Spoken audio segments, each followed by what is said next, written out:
Vamos perceber de que forma podemos ser afetados por esta crise grega com a ajuda do Hugo Bragança Monteiro, está em direto da redação do Económico. Hugo, bom dia. Ontem começámos já a sentir alguns efeitos desta instabilidade no leilão de dívida relativamente aos juros da dívida. Será aqui, no imediato, que a situação grega nos pode causar alguns problemas? Temos assistido a algumas declarações, quer do Presidente, quer do Primeiro-Ministro, de que podemos estar descansados até porque temos uma boa almofada para alguns meses.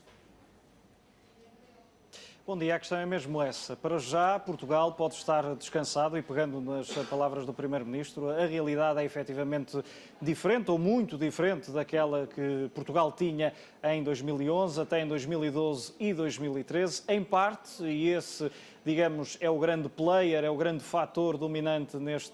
nesta conjuntura, é o Banco Central Europeu, porque tem estado no mercado a comprar massivamente dívida soberana dos principais países da zona euro, exceção feita para a Grécia, que não entra nestas contas porque não conseguiu para já cumprir com muitos dos objetivos que lhe foram impostos. Mas, dizia eu, a questão é mesmo essa, é o BCE estar a aguentar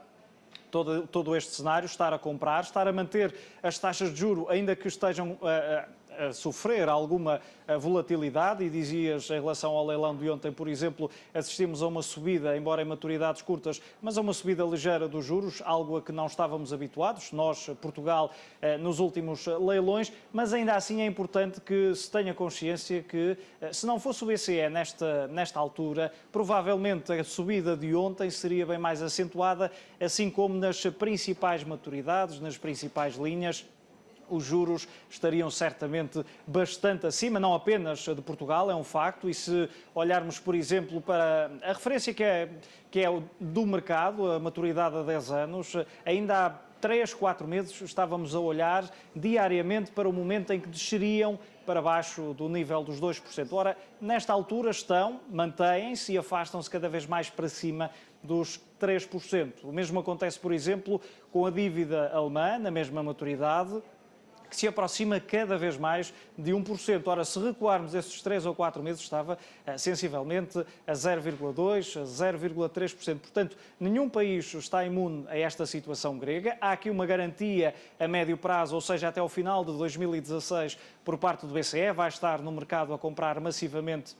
dívida dos países da moeda única, mas a verdade é que essa volatilidade, essas oscilações foram visíveis, serão certamente visíveis. Hoje, por exemplo, há leilões de França, há leilões de Espanha, também será expectável assistirmos a uma subida dos juros, mesmo que seja ligeira, porque essa tem sido a tendência nas últimas semanas e deverá manter-se pelo menos enquanto não houver acordo.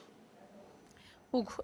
muito temos falado sobre estes momentos de tensão nas negociações entre a Grécia e os credores, falamos de um braço de ferro, dizemos que Atenas não recua.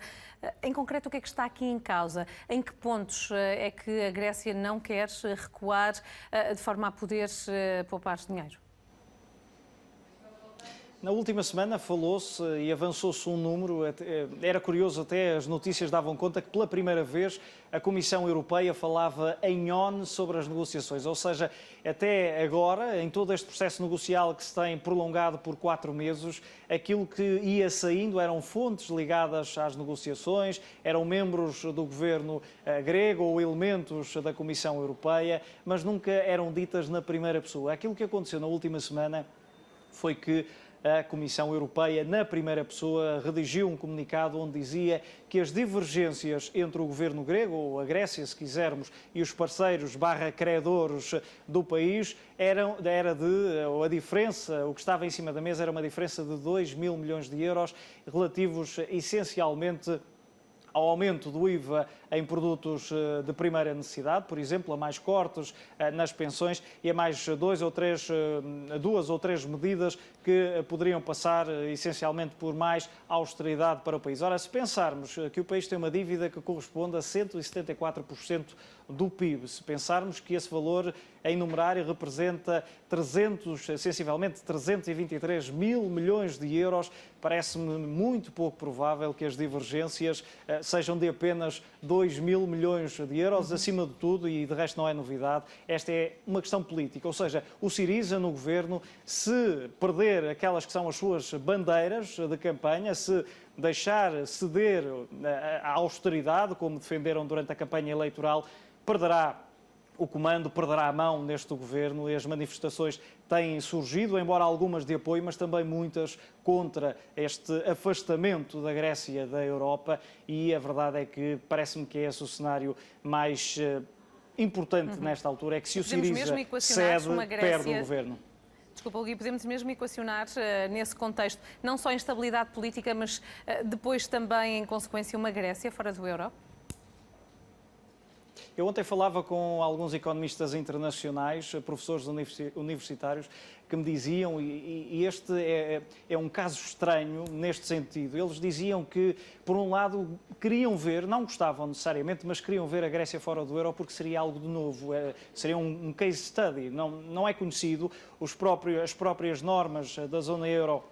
não classificam esse cenário, ou seja, não está previsto nos regulamentos que um país abandone a zona euro, saia da região da moeda única, e por isso aí estamos a entrar num terreno desconhecido, num terreno de ninguém, ou seja, fala-se que a Grécia poderá sair, ainda ontem o Banco Central do país, num aviso sério ao Governo, mas também aos parceiros europeus, dizia que a Grécia poderia mesmo sair do euro, sair da União Europeia, e entrávamos numa espécie de grande depressão grega, mas a questão é que ninguém sabe o que é que pode acontecer. Fala-se que a Grécia sai, mas sair e depois? O país sai de que forma? Como é que fica a dívida? Vai desvalorizar a moeda? Iria reintegrar o dracma? Mas os primeiros anos, e essa podemos dizer que é mais ou menos a única parte que é estudável, que já foi estudada em relação ou em comparação com situações passadas, é que iria ter muitos anos de extrema dificuldade ao nível social, ao nível humanitário, que já se faz sentir se tivermos em conta os dados macroeconómicos dos últimos 5 anos, e ainda hoje fazia essa compilação e os números são assustadores quando olhamos, por exemplo, o desemprego de longo prazo, que representa do total de desempregados, mais de 71% são desempregados de longo prazo, ou seja, são pessoas que não têm trabalho há pelo menos 12 meses. Olhando para tudo isto, olhando para as declarações que têm sido feitas por cá, podemos continuar a afirmar que nós não somos a Grécia? Portugal não é Grécia, naturalmente, em muitos aspectos. Tem cumprido,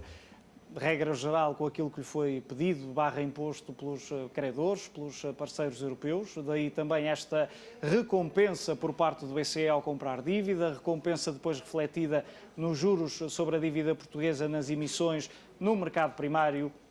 e também na negociação entre investidores no mercado secundário. Não é por acaso que a dívida portuguesa há 10 anos, como dizia há pouco, chegou a tocar nos 2%. Agora, ainda assim, podemos dizer que ainda é um valor relativamente controlável, está nos 3%. Portugal, com este baixo financiamento, baixos custos de financiamento, conseguiu criar a tal almofada que o Governo tem falado e que o próprio Presidente da República falava, e é graças a estes fatores, ao facto de não ser a Grécia, ao facto de ter cumprido com boa parte das suas obrigações, naturalmente que há aspectos que ainda faltam fazer, muitos diz a oposição, alguns vão dizendo os membros da Troika, que ainda à última semana estiveram a tratar de mais assuntos que ainda estavam pendentes, nomeadamente algumas reformas, e foram-se embora porque perceberam que em vésperas de campanha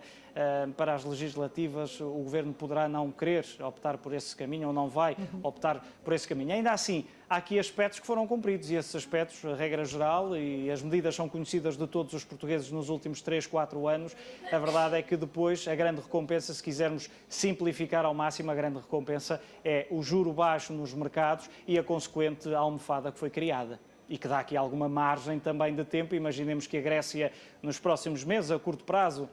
sai da zona euro, certamente que a volatilidade vai disparar, a incerteza, os juros poderão, mesmo com a presença do BCE, poderão subir um pouco, mas ainda assim Portugal poderá, durante alguns meses, escolher, entre aspas, o momento em que vai fazer novas emissões para ir prolongando essa mesma almofada financeira. Hugo Bragança Monteiro, obrigada e um bom dia. Deus, bom dia.